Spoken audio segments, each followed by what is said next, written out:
sebagai jiwa seluruh rakyat Indonesia. Pancasila sebagai ideologi bangsa Indonesia memiliki nilai-nilai luhur. Pelaksanaan nilai-nilai semakin mengalami kemerosotan dan semakin terasa ketika tidak berlakunya lagi TAP MPR nomor 2 tahun 1978 yang berisikan pedoman tentang bagaimana mengamalkan nilai-nilai Pancasila yang lebih umum dikenal sebagai P4, yaitu pedoman penghayatan dan pengalaman Pancasila dengan dikeluarkannya TAP MPR nomor 18 tahun 1998.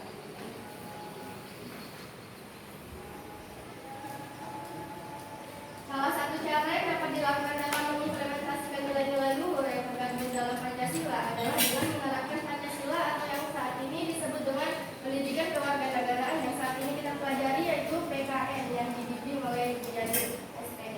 Pendidikan Pancasila adalah salah satu materi pelajaran moral yang ada di setiap bangku pendidikan. Nilai adalah sesuatu yang berharga baik dan berguna bagi bangsa. Nilai difungsikan untuk mengarahkan, mengendalikan, dan menentukan kelakuan seorang. Karena nilai dijadikan standar perilaku Pancasila, terutama sila. Boleh dibantu baca sama-sama teman-teman, yaitu 1, 2, 3. Sila sosial bagi seluruh rakyat Indonesia.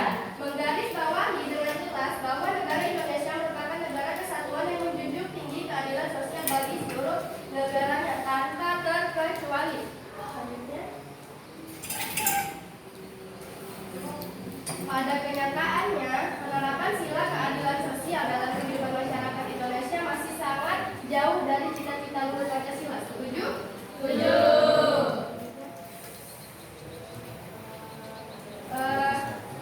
Latar belakang saya cukup panjang, jadi saya merangkum poin-poin selanjutnya yang penting. Yang pertama, Pancasila sebagai ideologi dasar bagi negara Indonesia juga harus diketahui dan diterapkan oleh seluruh warga negara Indonesia.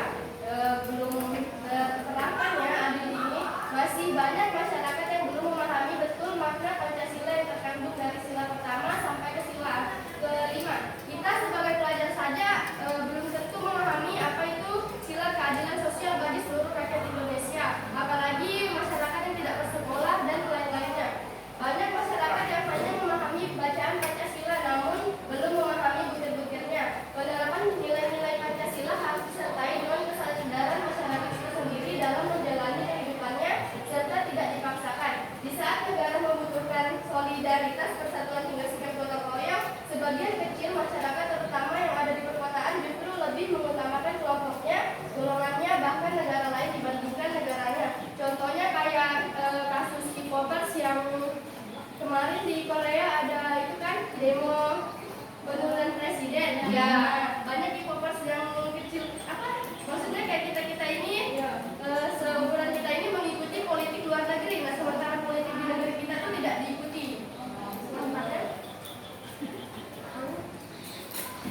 Pembahasan sebelumnya saya akan membacakan kutipan dari sebuah buku yang dibuat oleh Nur Misbakri. Pertama tuh di halaman 124, keadilan dalam sila kelima, dia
kebijakan, keberanian, tantangan, dan keadilan. Selanjutnya,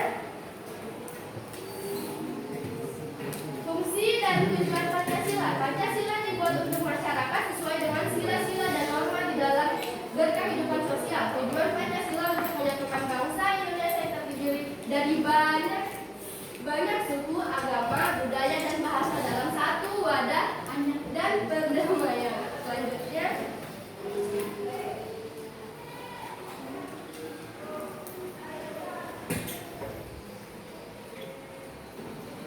sila keadilan sosial ini berhubungan dengan perilaku kita dalam bersikap adil terhadap semua orang.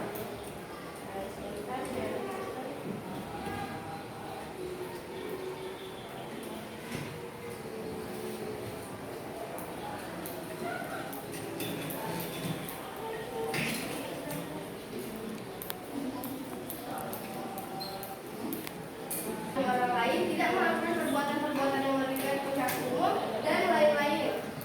Dalam kehidupan kita sehari-hari, peran Pancasila tersebut sudah berjalan dengan baik dan selaras dengan tujuan dari Pancasila.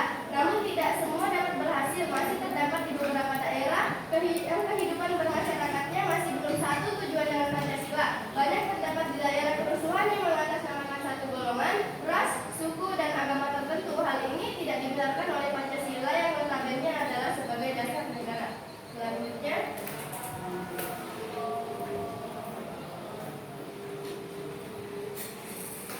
hal yang disebabkan banyak masyarakat belum memahami betul apa itu Pancasila, ini disebabkan oleh banyak hal yang terjadi di Indonesia. Hal ini adalah akibat tidak meratanya pembangunan di bangsa ini. Pembangunan ini meliputi pembangunan ekonomi, pendidikan, dan lain-lain. Penerapan Pancasila umumnya kini masih tumpang tindih. Banyak yang memahami secara mendalam, sekedar tahu atau bahkan acuh terhadap Pancasila itu sendiri. Pancasila dipelajari hanya oleh kaum pelajar dan negarawan saja. Bagi penduduk bawah, Pancasila hanya dimengerti satu sila dengan sila kelima. Ini dia yang menjadikan penerapan Pancasila hanya berlaku untuk kaum pelajar dan negarawan saja. Selanjutnya,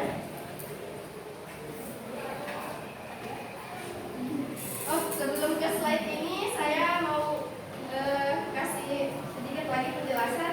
Jika dikritisi semua rakyat, jika memahami betul apa itu Pancasila, maka rakyat akan mengerti bagaimana tatanan hidup bersosial dan bernegara, sehingga kesejahteraan, keadilan, keamanan mampu tumbuh di tengah-tengah bangsa Indonesia, sehingga apa yang diharapkan para pendiri bangsa dapat diwujudkan di masa-masa kemerdekaan itu. Namun pada kenyataannya setelah berganti 6 pemimpin, sebenarnya 7, tapi Pak Prabowo belum dihitung, nanti dihitung kalau itu sudah makanan gratis. Gitu ya. Setuju kan? Persoalan ini belum juga disentuh. 6 pemimpin belum menyentuh persoalan ini. Hanya saat kampanye saja para pemimpin memperhatikan rakyat kecil yang dapat pajak kemarin. Siapa? Sebuah pemandangan yang ironis betul, mengingat bangsa Indonesia adalah bangsa yang kaya akan sumber daya alamnya, dari gunung hingga dasar laut, tak terbatas nikmat yang diberikan Tuhan, sehingga dikatakan keadilan di negeri ini masih jauh dari kata ada. Selanjutnya,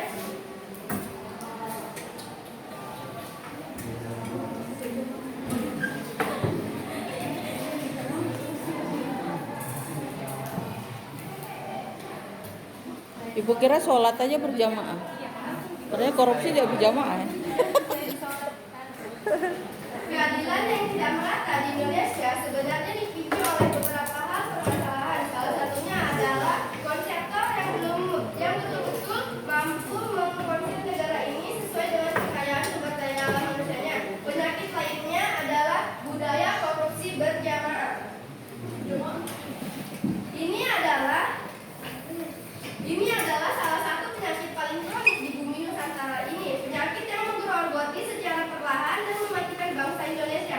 Jadi kita dimatikan oleh pemerintah kita sendiri ya. Tak heran jika kekayaan alam Indonesia hanya dapat dirasakan oleh orang-orang berjas dan berkasih saja. Jika dinalar menggunakan logika, orang paling kaya di Indonesia adalah petani, peternak, nelayan. Karena Indonesia adalah bangsa maritim. Benar tidak? Petani, peternak, nelayan tidak perlu membeli makanan yang dia butuhkan. Tetapi koruptor perlu membeli itu dengan uang kita.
kecil.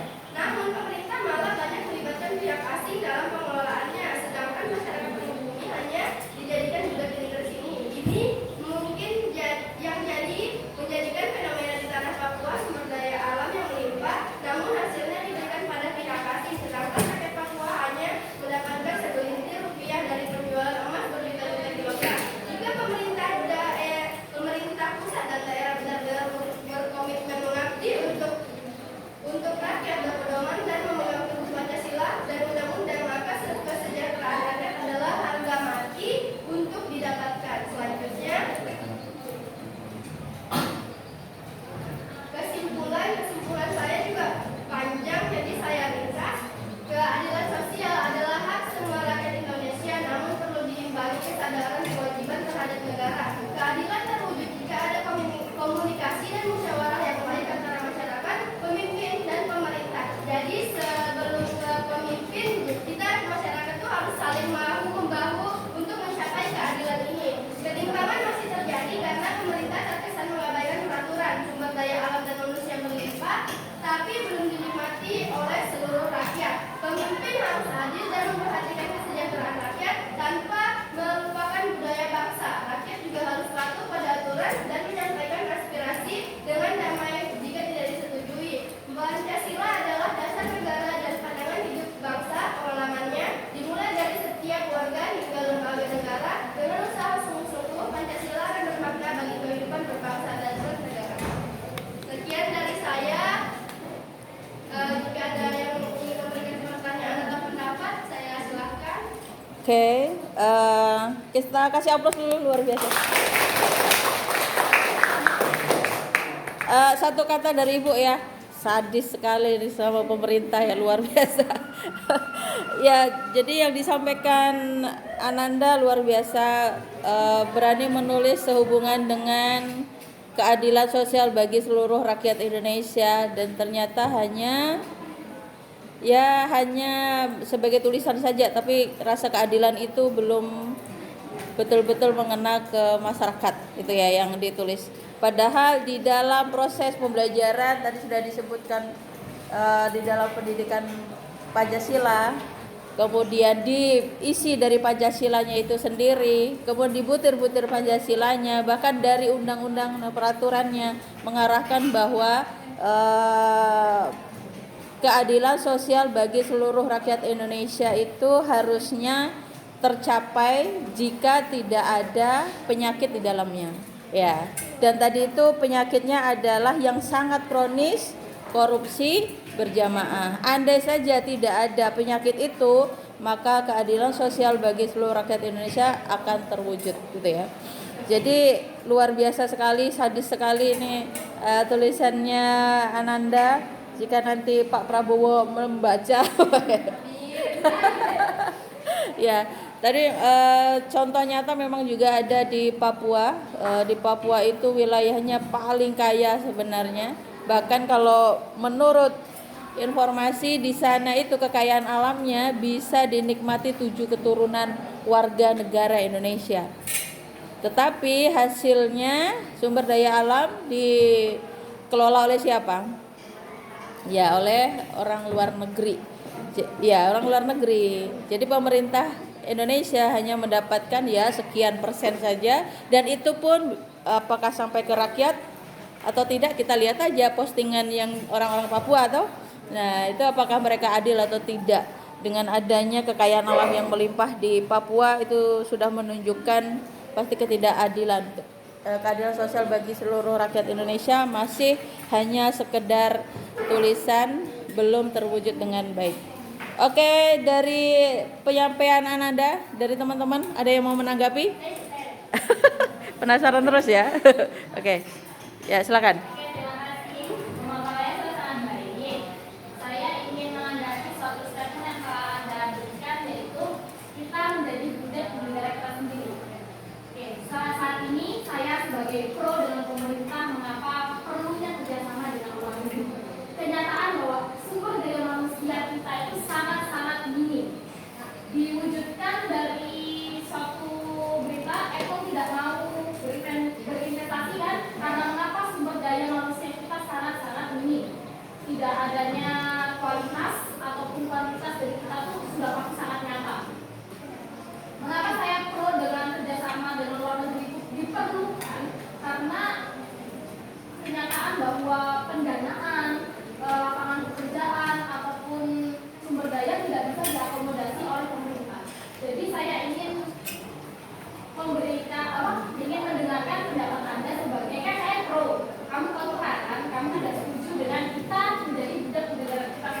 Sedangkan statement saya bahwa SDM kita masih sangat kurang, maka dari itu kita perlu bantuan dari luar negeri.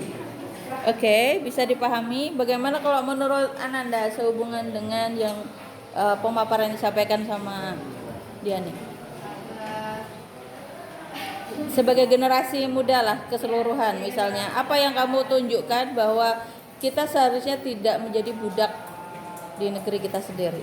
Oke. Misalnya dari dulu-dulu sebelum kita lahir orang-orang tidak korupsi, kita lihat nih Indonesia sekarang nih kayak apa sampai tidak butuh luar negeri itu loh. Pasti banyak kan bisa misalnya boleh lah bantuan luar negeri kayak mesin apa gitu. Kecuali jangan investasi lah menurut saya karena contohnya kayak di Papua tuh kan dia tuh bilang Ibu Yani paling kaya bisa dinikmati kebutuhan masyarakat Indonesia. Nah sementara kenyataannya nih mereka yang paling bawah lah. Yes, betul. Betul. Paling bawah lah di antara masyarakat Indonesia. Dampaknya tuh sangat besar. Dan kalau sudah kan 7 turunan, itu kan? Iya, betul. Ya menurut saya gitu lah kayak kita tuh nggak sebenarnya kalau misalnya dari dulu pemerintah nggak korupsi kita tuh nggak butuh ini dari luar negeri. Ya, oke. Ya intinya yang disampaikan Ananda ini kemirisan yang ada di negara kita sendiri. Padahal kita punya kemampuan banyak, sumber daya manusia yang luar biasa di Indonesia ini. Tetapi kadang pengakuan dari negara sendiri yang kurang, sehingga mereka harus mengabdi ke negara lain untuk menunjukkan bahwa kemampuan sumber daya saya mampu gitu.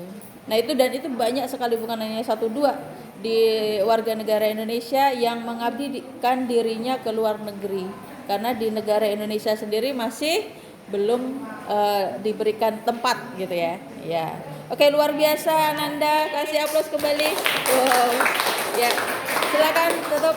Ya. Baiklah, saya tutup. Terima kasih telah mendengarkan dan terima kasih kepada Diani Perhatian telah memberikan pengalamannya dan saya agak sedikit terbuka lah tentang luar negeri ini. Terima kasih untuk para audiens. Oke, yes, ya. Bagus. Amin. Oke.